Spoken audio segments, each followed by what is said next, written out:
Bonjour à toutes et à tous, bienvenue dans cette nouvelle émission Face aux syndicats. Face aux syndicats se veut être l'émission qui donne la parole aux présidents des syndicats, associations professionnelles qui tournent autour de la sécurité privée. Alors ce jour, le premier d'ailleurs, Jean-Emmanuel Berny, qui est le président, et bonjour Jean-Emmanuel, qui est le président d'une société qui s'appelle Roche Investigation, qui est une ASS, on va y revenir tout à l'heure, mais aussi bien sûr le président du SNARP, qui est le syndicat national des agents de recherche privée, alors, plus connu sur le nom de détective privé. Jean-Emmanuel, vous êtes donc d'abord président d'une entreprise qui s'appelle, je l'ai dit tout à l'heure, Roche SAS, qui est une société, une structure d'investigation. Est-ce que vous pouvez nous en dire plus? Et puis surtout, comment vous en êtes arrivé là, votre parcours? Eh bien, j'ai créé ma société en 2004, donc il y a une quinzaine d'années, après avoir eu un parcours d'ingénieur en électronique, puis informatique et dans le monde du nucléaire de par le monde. J'ai créé cette structure de manière tout à fait atypique et dans des conditions originales à l'époque. Et très vite, la législation m'a rattrapé en obligeant de passer une licence de droit professionnel dès 2005, ce que j'ai fait à Assas Panthéon Paris 2. Car à l'époque, je ne connaissais pas très bien le monde du droit, et très vite, je m'y suis passionné. D'accord. Et là, aujourd'hui, pour devenir détective privé, comment on fait? C'est toujours la même chose? C'est toujours le même parcours? Alors, tout à fait. Le parcours est très simple, mais très complexe, très professionnel. Il faut avoir un niveau de licence en droit professionnel, d'enquête et d'investigation, ou alors avoir été officier de police judiciaire dans la police, gendarmerie ou l'armée. D'accord, très bien. Revenons sur la petite anecdote qui est quand même assez intrigante, si j'ose dire. C'est quand vous êtes arrivé à être détective privé. Ça s'est fait à un moment donné, vous l'avez dit tout à l'heure, vous étiez ingénieur, et il se passe quelque chose, une rencontre fortuite dans le monde de l'entreprise. Je m'occupais de transport de matières nucléaires en sous-traitance d'EDF, et j'ai découvert un service qui s'appelait service de police d'EDF, service qui m'a mandaté discrètement pour récupérer des trafics de fausses factures. D'accord. Et de là, j'ai fait la connaissance de différents détectives privés qui m'ont expliqué le cœur du métier, et j'ai été séduit et j'ai fini un jour par créer ma société. Alors, là, c'est votre cas, mais ce n'est pas le cas de tout le monde. Généralement, donc, on peut dire que les détectives privés, c'est quoi? Des anciens militaires, des anciens policiers, des anciens gendarmes, ou il y a aussi du monde du privé? Historiquement, oui, dans le cliché de l'inconscient collectif, c'est l'ancien policier qui prend sa retraite et se met détective privé. Ouais. Il y en a encore, effectivement, même, disons que c'est 50-50 à peu près, mais il y a aussi des jeunes ou des moins jeunes qui, au cours de leur carrière, veulent se reconvertir ou découvrent ce métier par passion et postulent pour faire une formation professionnelle pour devenir détective et créer leur entreprise. D'accord. Vous avez écrit, Jean-Emmanuel, aussi 2 livres autour des détectives privés ou des agents de recherche privés. Quels sont-ils? Alors, le premier livre, je l'ai écrit en 2012, au moment où l'État a commencé à s'intéresser de plus près à notre profession en créant le Conseil national des activités privées de sécurité. J'ai écrit ce livre qui m'a été préfacé gentiment par Alain Juillet, qui est très bien connu dans ce monde de la sécurité. Et qui a une émission au sein d'Agronomie de sécurité qui s'appelle Éclairage. Voilà. Et ce livre, aux éditions L'Harmattan, s'appelle « Détective privé des agents très discrets ». Et puis les textes de loi ayant encore évolué et durci, en 2016, avec un confrère, j'ai sorti un livre qui s'appelle « Détective privé pour les nuls » dans la célèbre collection chez First Édition pour les nuls. D'accord. Merci Jean-Emmanuel. On va passer maintenant au syndicat national des agents de recherche privée. Alors, c'est quoi son ADN? Ça a été créé quand? C'est quoi son rôle? Alors, le SNARP, c'est comme ça qu'on l'appelle, Syndicat national des agents de recherche privée, a été créé en 1961 par différents confrères. À l'époque, ça s'appelait police privée. On comprend bien que le nom ait changé et évolué. Et le syndicat, aujourd'hui, englobe environ 184 agences de recherche privée en France. et quelques salariés. Et on compte combien d'agences de recherche privées en France? Alors en France, il y a le ministère de l'Intérieur recense environ 850 agences de recherche privée en France. Et au niveau du syndicat, un peu moins de 200, vous en avez? Un peu moins de 200, voilà. La majorité de cette profession exerce en libéral et souvent ne souhaite pas se syndiquer. C'est dommage, mais c'est comme ça. D'accord. Oui, donc je crois que c'est 90% des agences sont des professions libérales. Professions libérales, très peu oui, de SAS en fin de compte. La loi le reconnaît comme telle. Profession libérale consiste à une personne à recueillir des informations sans faire état ni de sa présence ni de son activité.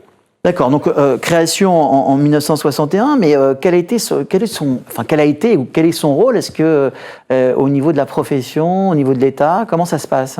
Alors, le rôle de ce syndicat, qui est encore une fois un syndicat professionnel, donc d'entrepreneurs, est un syndicat qui a pour mission d'informer ses adhérents d'une part, car le métier évolue en permanence, il y a des textes complexes, des jurisprudences, beaucoup de choses qui évoluent, des techniques qui changent, qui se modernisent. Notamment tout ce qui est informatique. Le syndicat a donc ce rôle. Il a le rôle aussi d'encadrer, de défendre les intérêts de la profession au sein du ministère de l'Intérieur, au Conseil national des activités privées de sécurité. Il a également un rôle d'information des clients. Les clients aiment bien savoir à qui ils ont affaire. Et c'est pour ça que nous avons fait un label cabinet agréé par le SNARP, car pour adhérer au SNARP, il faut avoir l'accord du conseil d'administration du syndicat. C'est-à-dire bien montrer que, patte blanche, qu'on est bien un détective privé en règle avec l'administration. D'accord. Quelle est la cotisation pour y adhérer? La cotisation annuelle est d'environ 200 € par an.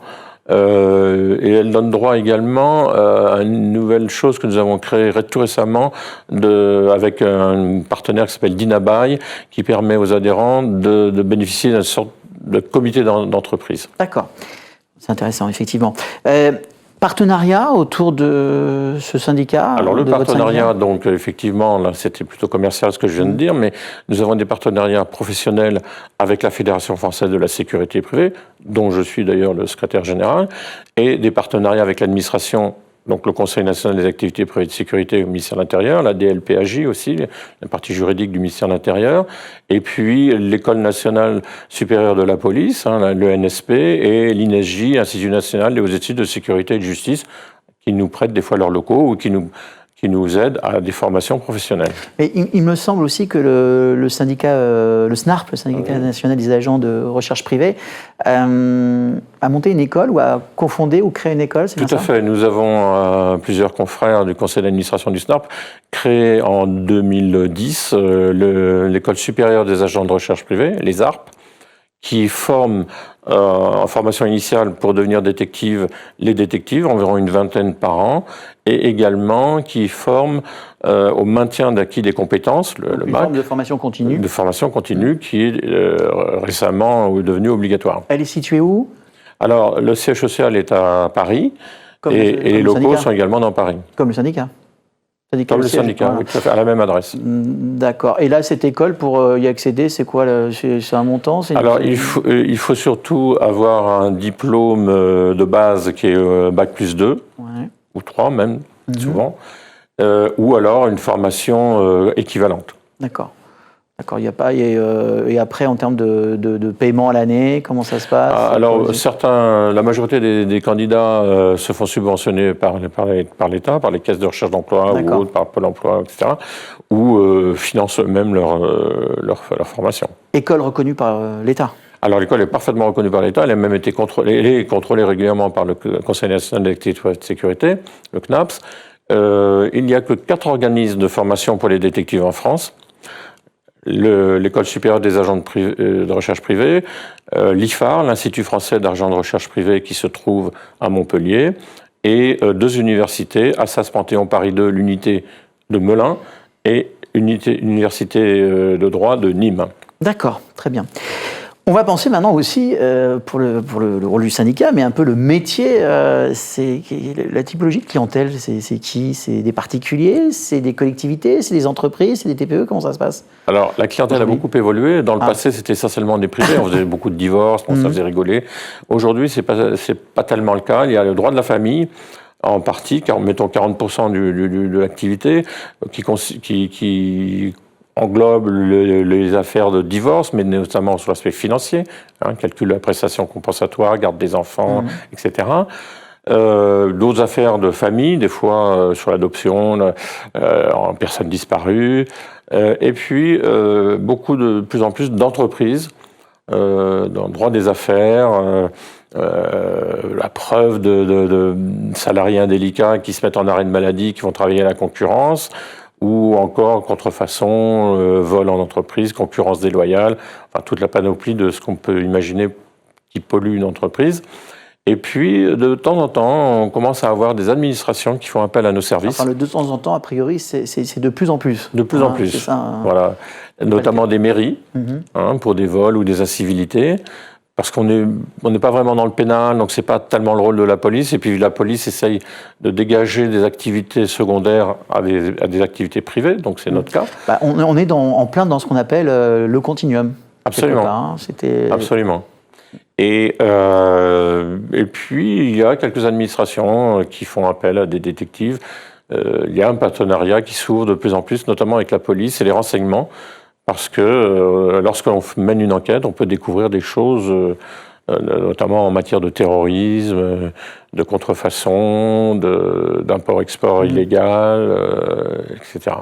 D'accord, donc de plus en plus aussi des passerelles, si j'ose dire, avec l'État, le ministère de l'Intérieur, mais sur des cas extrêmement concrets. On revient sur la partie des mairies, Une anecdote par rapport à ça, c'est que par exemple, une grande mairie nous signalait des vols de plantes. Alors on peut rigoler, on peut dire oh mais c'est pas, mais si, parce que dans les plantes il y avait des arbres qui valaient plus de 10 000 € pièce. Donc un vol de plusieurs dizaines d'arbres à 10 000 €, vous voyez la facture à la fin. Et donc là on fait appel à des privés et c'est plus trop la police qui va. Oui, parce que c'est dommage d'employer des forces de police pour de la surveillance de nuit de ce type.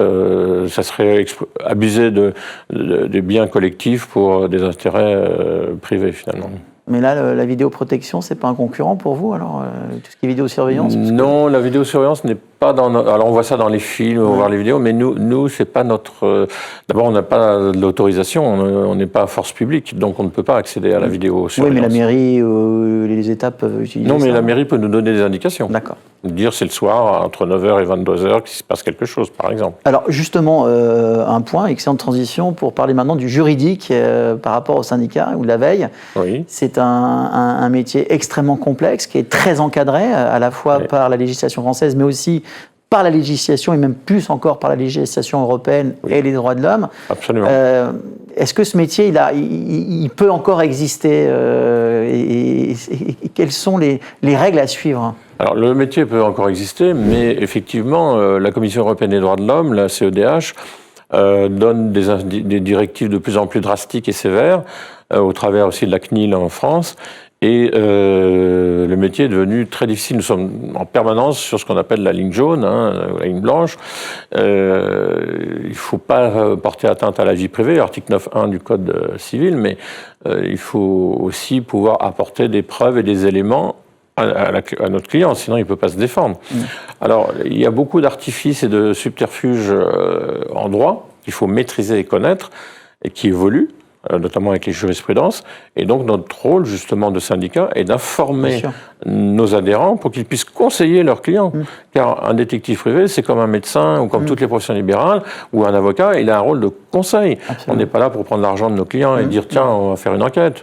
Non, il faut savoir de quoi on parle. Il y a des enquêtes, des fois, qui ne peuvent pas aboutir, parce qu'on n'est pas dans le droit. Et alors, c'est d'où le rôle, vous l'avez dit, du syndicat. Ce qu'on peut donner comme conseil à nos téléspectateurs, c'est justement de plutôt choisir, et même de choisir des agents qui sont agréés au syndicat, parce que si on tombe sur un agent qui ne respecte pas les règles juridiques françaises ou européennes, et qui se fait, je dirais, entre guillemets, choper, le client est responsable aussi parce que il est obligé justement d'honorer un petit peu les malveillances de l'agent en question.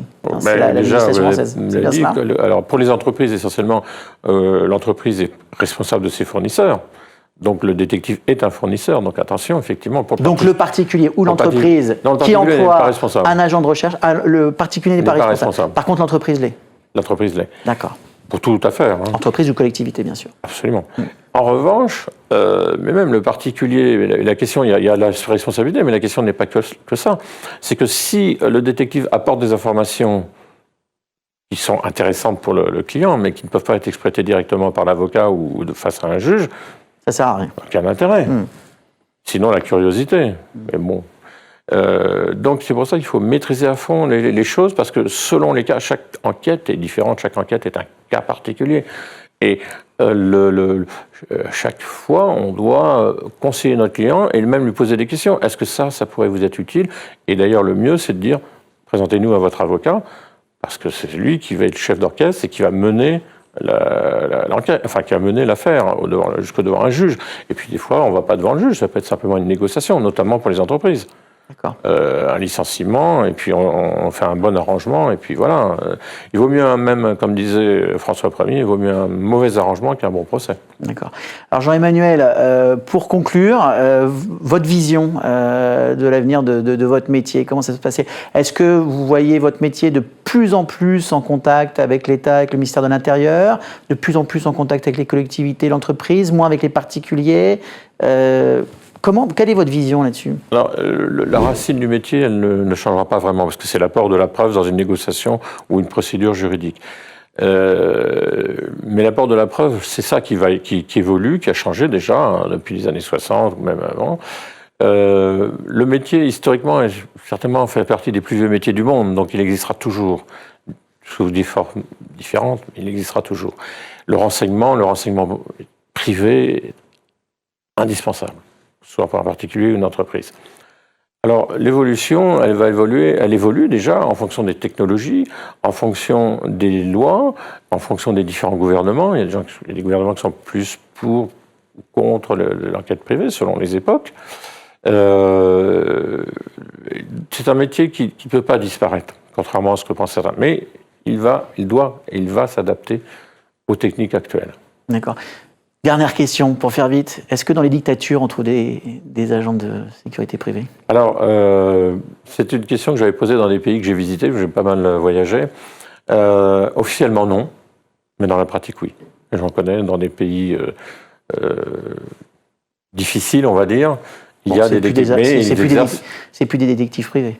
Voilà, il y en a qui soit n'ont pas pignon sur rue, ils exercent confidentiellement, mais des fois même avec l'appui du gouvernement, contrairement à ce qu'on pourrait penser. Merci Jean-Emmanuel, merci à toutes et à tous de nous avoir suivis pour cette première émission face aux syndicats. Et merci à Jean-Emmanuel, donc président du syndicat national des agents de recherche privée. On se retrouve très vite pour une prochaine émission. Merci Jean-Emmanuel. C'est moi qui vous remercie.